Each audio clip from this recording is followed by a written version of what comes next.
to dinner tonight, I'll just kind of go over some history of a sushi sashimi, some myth and some misunderstanding, whatever that might be, and I'll try to answer those for you if you got any questions.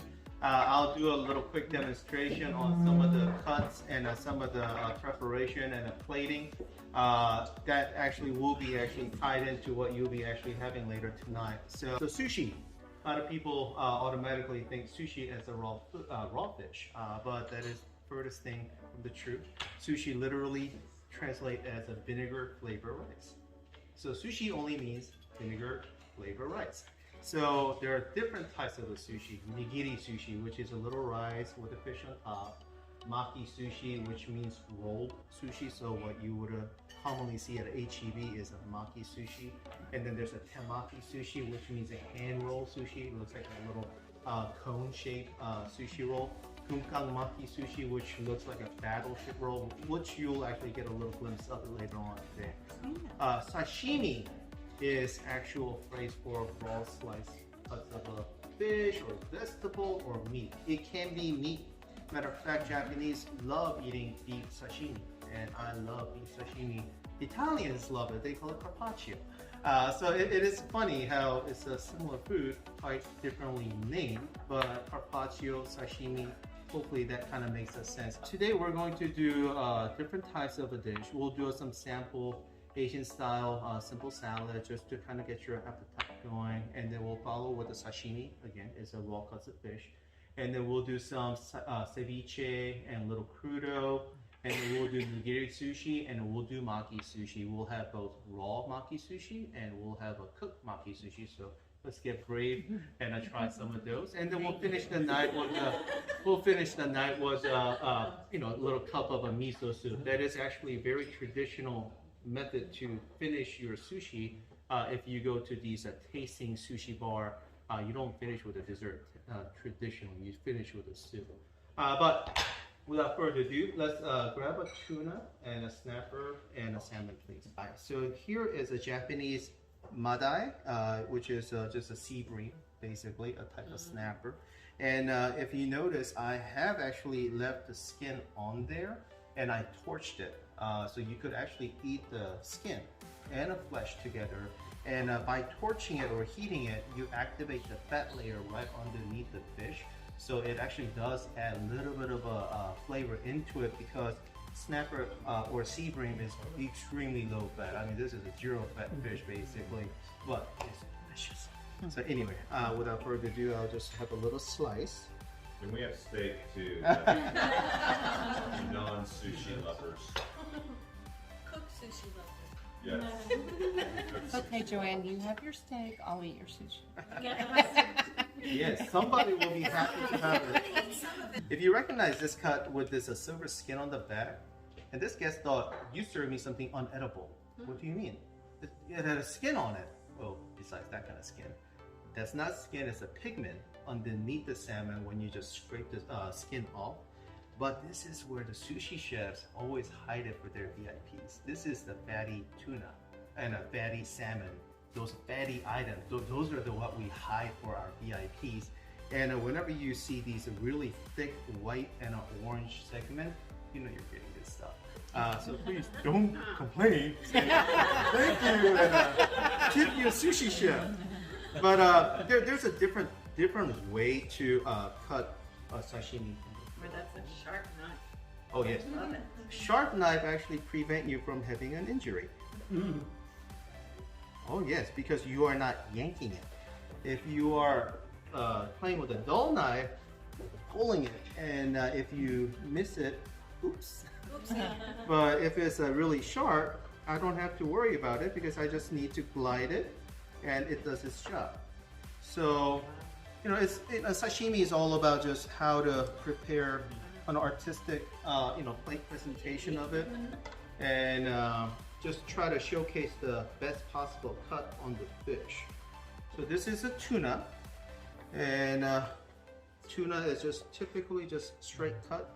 Try to show these nice gooey red. Hopefully. Yummy, yummy, yummy. So that's real sashimi. That's how it should be presented. Very simple, no crazy frill. I'm not gonna name them, but there are some. I don't know. Maybe it's their style, but there are some restaurants who will put mayonnaise on those, and they'll put like crazy garnish on it. I'm like, please, sashimi was meant to be utilized that one. If you're putting a lot of stuff on it, maybe you're telling me you're hiding something. If I can show you a fish that good with nothing on it, I'm telling you, my fish is better than yours. So that's how we will do it. Let's get another salmon and another tuna, please. So that is sashimi. Again, straight cut raw fish, right? And you would never put lime juice on that. You could. Snapper. You could have what they call it yuzu in Japan, which is another citrus, very similar to lime and lemon combined. You can have a little splash and a sea salt, large flake sea salt. That'll be completely acceptable. But today I didn't do it because I just wanted you to get the actual essence of it. So that was just one of the reasons. All right, so this is what we call nigiri sushi. So this is a sushi right here, rice. This is essence of a sushi. Now, I'll make it the way it's supposed to be made, and I'll explain why. But when you make a nigiri sushi, it's about having a right amount of pressure on the rice and right amount of a rice, because you shouldn't have too much rice. You shouldn't have too little rice, and you shouldn't press it too much, and you shouldn't have too much of a water on the rice either. If you have a sushi rice that is mushy, then they screwed up. If the rice is too gunky, then they press too much. The rice should be able to unravel in your mouth as you are eating it. You should have all the grains separate within your mouth, not while you're picking it up. But you're supposed to be able to get the texture of the rice as you're eating it, so you can enjoy every single bites on it. Because if it was all mushy, it would be like caked on. That wouldn't be really good, mouthful. So those are some of the things that we are always trying to looking for, how we can make a dish that is balanced and it doesn't have a whole lot of rice. I know those certain supermarket sushi, they tend to put about triple or quadruple sometimes. I noticed that much of rice. But the fish is not any thicker, but sometimes it's thinner. Then the proportion and the ratio is not correct. So when you're eating it, just go get a cheap sushi and go to really good sushi and then notice the difference, because you're supposed to have a good balance of meat, the fish, and a rice that's supposed to be harmoniously unravel in your mouth as you're chewing on it. But it doesn't always happen. Yes, ma'am. Do you use just sushi rice, or is there a special Yes, brand of so sushi rice? it's a breed, right? So Koshi Hikari is the sushi rice. I need a seaweed, please.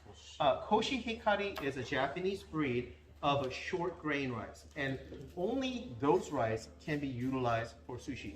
You cannot use jasmine, you cannot use anything else, because it won't work. It needs a certain amount of starch to bind, and this is one reason why they bind together. And you put rice vinegar in it? Yes, so it's more than rice vinegar, which is trade secret. But and I can promise you there is no MSG on it. But it is a combination of a seasoning and a different rice vinegar. So if you just use a vinegar, it won't come out right. But here, I am going to make you one type of a sushi roll called kosomaki. So which means seaweed outside. That rice is beautiful. So again, you can see the individual grains of rice. It's not overcooked to the point where it's mushy and I cannot do anything. There are people who smearing all this rice on it. It shouldn't be that way. So, Oh. When you're making your rice, are you using a rice cooker? Yes, so we have a rice cooker, but rice cooker only does one part. It only cooks it. but you gotta know how to cook it right, because the ratio of the rice and how you prepare the rice is the sort of the trade secret. What makes our rice better than other rice, because if you don't wash the rice properly, then there will be too much starch. But if you overwash the rice, then you're losing some of that starch as well. So here, I'm basically making a very traditional roll called kappamaki. This is the sushi 101 at a sushi bar. Only thing it has is a seaweed, cucumber, and a rice. But it is basically how I and other sushi chefs test how other sushi chefs do and how their rice is, because there's nothing on it but rice, seaweed, and cucumber. And we can also tell if they cut the cucumber by pushing it through the mandolin, or if they peel it like we do and then slice it. Because if you push through the mandolin, the cucumber will be a lot more mushier because you are compressing the cucumber into it, right? And as you know, if you try to push something through the blade, it tears up the structure. And then they use it for this drink. Ah, perhaps, but those are muddled, right?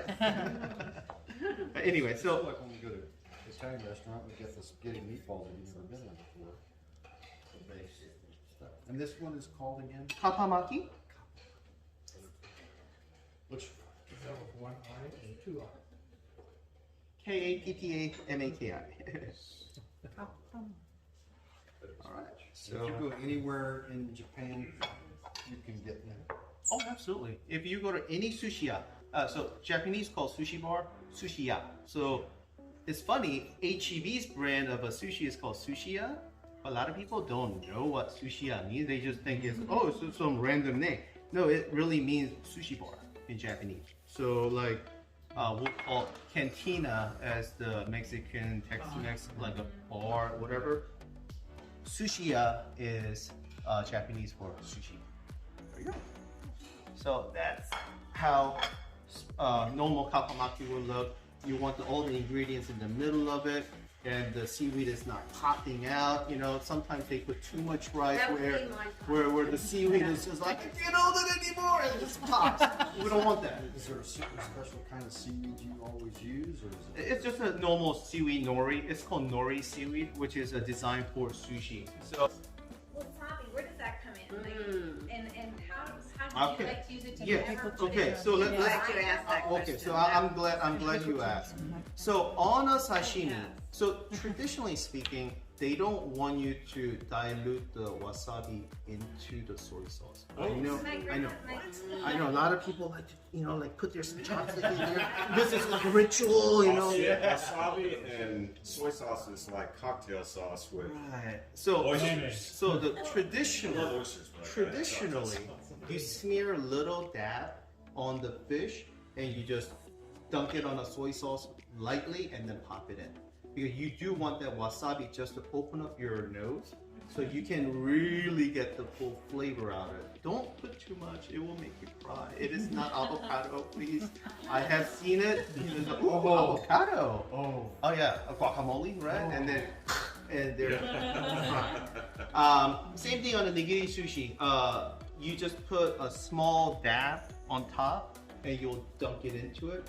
Traditionally, you'll be using your finger like this and then do a reverse, like a Top Gun, like Tom Cruise would say, I was going inverted on a MiG, just like that, inversion into it. You don't dip the rice into it. Oh, You dip the fish into it and then you pop it in. That's how you're supposed to eat. Wow. And that's why when you go to a fancy omakase restaurant, which costs like $800 for 3 people, they will make the nigiri and they'll literally put it in front of you. There's no other utensil. You're just supposed to pick it up and eat it. You're not even supposed to dunk it because they already brush the sauce on it. They just say, eat as I give it to you. Wow. They're kind of pompous about it. Now, going into the rolls. Again, little smear and a soy sauce. That's really how we want it, but I'm not gonna judge. If you like to do that ritual of a wasabi and everything, that's fine. Why is the ginger there? The ginger is there for 2 reasons. One, it is a pickle product. It does kill the bacteria. So again, it is another these time-honored tradition of having some sort of an antiseptic property within the food. Wasabi, same thing. Horseradish has antiseptic properties as well as you would know. We eat oyster with a horseradish. What? Same thing. So if you eat that ginger, it will help kill some bacteria, but the number one reason is to reset your palate. So the way I would go, for example, on a sashimi, I eat the lighter fish first because it's the most mild, just like the wine. We start with the white wine and progressively going into the more heavy body product. Same thing with the fish. Lighter color fish is always a little bit more lighter than the darker fish. In this trio, the tuna, even though you might say, oh, well, the salmon is really fatty. Yes, but it's a nutty fatty. The tuna has the blood flavor onto it, the metallic flavor, because that's why it's red. It's all hemoglobin. That's what you're looking at. So it has more meaty punch to it. So you want to eat that as the last thing. So you make the progression on it, but between the fish, you have a small piece of a ginger just to reset your palate. So you're not inundated with that super fatty salmon and you're like, oh my God, that was so good, and you don't taste the tuna. So that's the thing. Same thing with the nigiri. Between different pieces of a nigiri, you want to again reset, especially the nigiri that I give you today. Please, we do have more ginger if you need it. We know. Because each nigiri will be quite different. Because it will have a different topping. It's not coming out like this. I just made it like nigiri. that. This is nigiri. Those are nigiri, yes. And So then will you remind us how to cleanse? cleanse. Like you like ding ding ding ding ding ding ding ding ding cleanse, whatever. But yeah, that's kind of sushi in a nutshell. Hopefully nobody fell asleep. But yes, please Great. make your way to the table and then we'll start working on the salad course.